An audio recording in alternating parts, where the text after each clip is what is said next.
히브리서 11장 17절부터 19절 말씀. 아브라함은 시험을 받을 때에 믿음으로 이삭을 드렸으니 그는 약속들을 받은 자로 돼 그 외아들을 드렸느니라. 그에게 이미 말씀하시기를 내 자손이라 칭할 자는 이삭으로 말미암으리라 하셨으니 그가 하나님이 능히 이삭을 죽은 자 가운데서 다시 살리실 줄로 생각한지라. 비유컨대 그를 죽은 자 가운데서 도로 받은 것이니라. 좋은 날입니다. 성령님께서 오늘도 여러분들의 심령 가운데 큰 은혜와 평강으로 함께하여 주시기를 주님의 이름으로 축복합니다. 오늘 저는 여러분들과 함께 아브라함의 믿음에 대해서 한번 생각해 보기를 원합니다. 우리가 인생을 살면서 때로는 우리의 인생에 예상치 못한 그런 어려움의 시간들, 고통의 시간들을 맞이할 때가 있습니다. 그 시간들을 지나갈 때 우리는 부르짖게 됩니다. 그리고 또한 질문하게 됩니다. 왜 내가 이런 어려움을 당하는지, 왜 내 삶 가운데 이런 아픔이 찾아오는 것인지 우리는 이해하지 못해서 수많은 질문과 또 눈물을 흘리기도 합니다. 신앙인이라면 그 순간 하나님 앞에 나아가 부르짖게 되죠. 하나님, 왜 내게 이런 시간들을 허락하신 것입니까? 왜 내가 이런 어려움의 시간들을 지나가야 되는 것이죠? 제가 무엇을 잘못했길래 저한테 이런 시간들을 주는 것입니까? 이렇게 질문하게 되어집니다. 자, 그런데요. 끝나지 않을 것 같은 그 어둠의 시간들을 지나간 후에, 그 어둠의 터널을 빠져나온 후에 우리가 그때야 비로소 보이는 것이 있고 깨달아지는 것이 있습니다. 그것이 무엇입니까? 바로 나에게 이 시험의 시간들이 참으로 축복이 되었다라는 것이죠. 바로 그 시간이 나에게 참으로 유익이 되었다, 좋은 일이 되었구나라는 것을 우리는 깨닫게 되어지는 것입니다. 그렇습니다. 하나님께서는 우리에게 때로는 시험을 주십니다.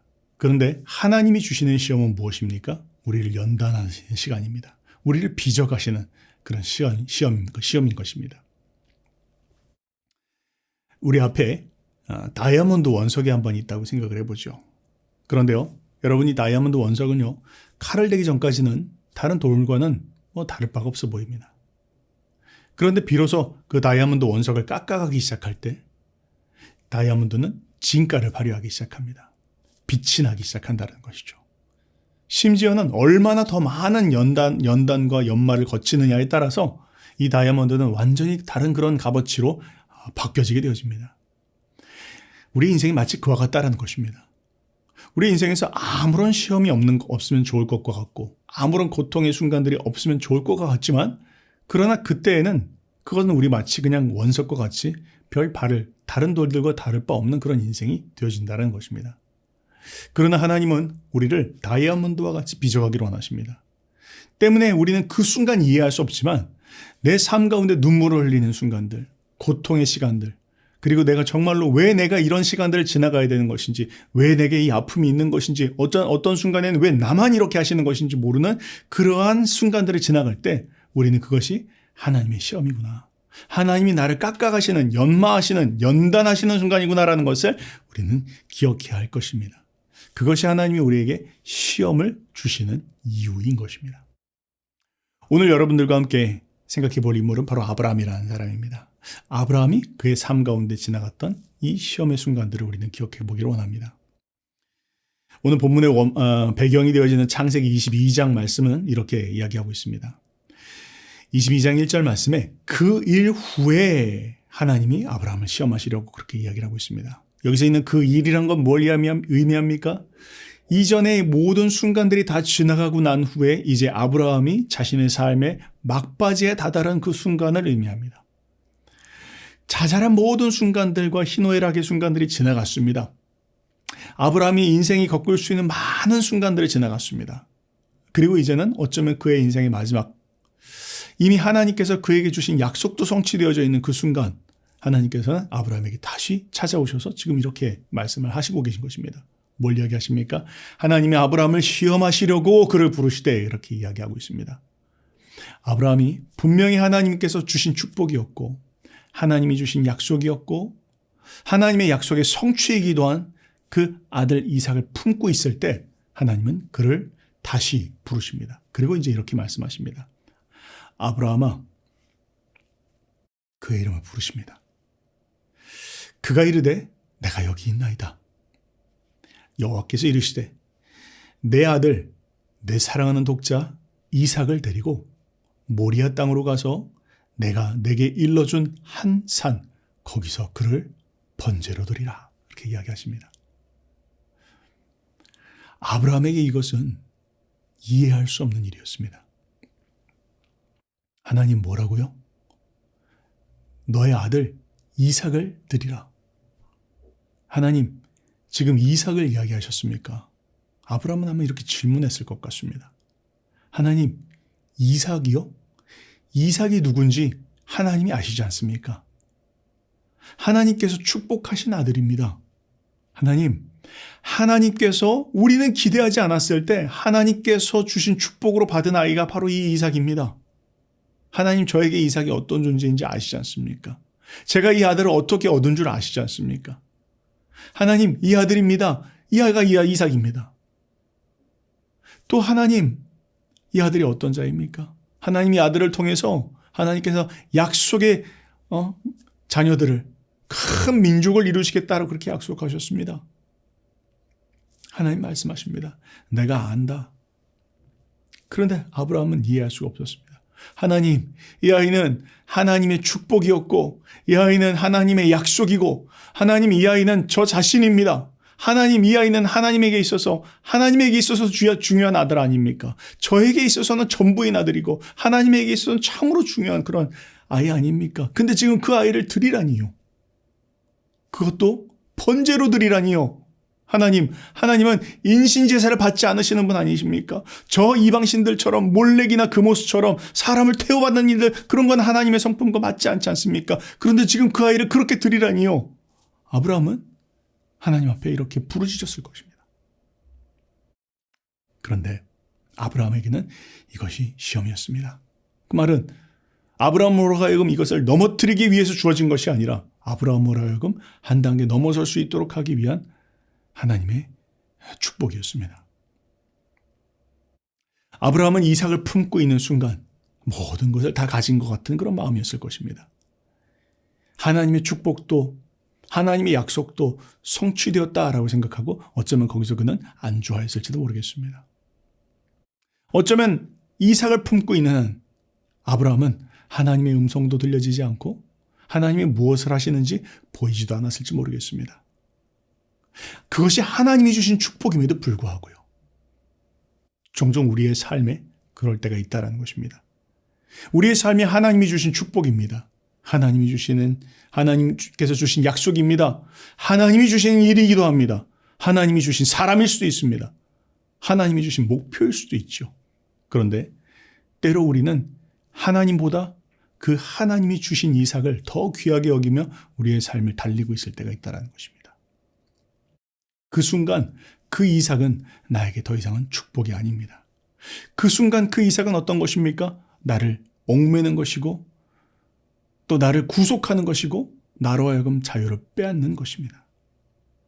하나님께 진정으로 나와서 하나님을 경외하고 하나님의 백성으로서 살아갈 수 있는 나의 마음을 오히려 붙잡는 것이 되어질 수 있습니다. 때문에 하나님께서는 우리에게 말씀하십니다. 너의 이삭은 무엇이냐? 하나님 오늘 이 말씀을 통해서 우리에게 지금 이것을 묻고 계십니다. 사랑하는 아들아, 사랑하는 딸아, 너의 이삭은 무엇이냐? 그 이삭을 바쳐라. 그렇게 이야기하고 계십니다. 여러분, 여러분의 이삭은 무엇입니까? 여러분 지금 마음 가운데 갖고 계신 이삭은 무엇입니까? 그것이 물질일 수도 있고 사람일 수도 있고 혹은 어떤 우리가 세워놓은 목표일 수도 있고 성취나 명예나 이런 것일 수도 있습니다. 그런데 하나님께서 그것을 지금 묻고 계십니다. 너의 이삭은 무엇이냐? 라고 묻고 계십니다. 우리가 기억해야 할 것이 있습니다. 그것이 비록 정말 하나님이 주신 축복으로 우리가 받은 것이라 할지라도 우리가 우리의 이삭을 놓지 않는 한, 하나님 앞에 드리지 않는 한 그것은 우리에게 올무가 되어질 것이다 라는 것입니다. 그리고 비로소 그 이삭을 드릴 때에만 하나님이 주시는 진정한 참 자유가 우리의 삶 가운데 주어진다라는 거 꼭 기억했으면 좋겠습니다. 아브라함은 자신의 삶 가운데 찾아온 이 시험을 어떻게 극복했을까요? 오늘 본문은 이렇게 이야기를 하고 있습니다. 히브리서 11장 17절과 19절 말씀은 이렇게 기록하고 있습니다. 아브라함은 시험을 받을 때 믿음으로 이삭을 드렸으니 그는 약속들을 받은 자로 돼 그의 외아들을 드렸느니라. 그에게 이미 말씀하시기를 내 자손이라 칭할 자는 이삭으로 말미암음이라 하셨으니 그가 하나님이 능히 이삭을 죽은 자 가운데에 다시 살리실 줄로 생각한지라. 비유컨대 그를 죽은 자 가운데에서 도로 받은 것이니라. 무엇을 이야기하는 것입니까? 아브라함이 자신의 사랑하는 이삭, 하나님의 약속이 있는 이삭, 하나님의 축복으로 받은 이삭을 하나님 앞에 드릴 수 있었던 그 비결은 무엇이었습니까? 바로 믿음이었다. 그렇게 이야기하고 있습니다.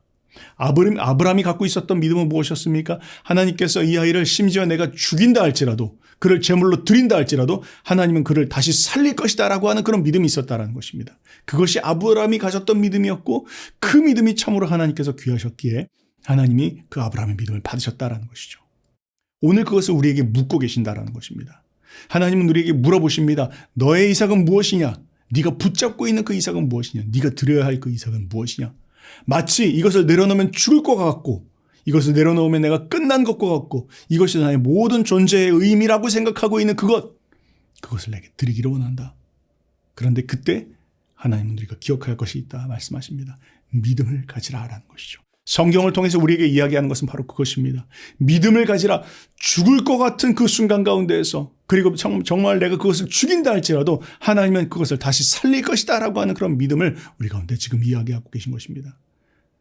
우리는 그 순간 이것을 내려놓으면 다 끝난다고 생각하고 이것을 포기하는 순간 모든 의미가 사라진다라고 생각하지만 그러나 하나님은 그 순간 뒤에 우리의 삶에 찾아올 도약이 있다.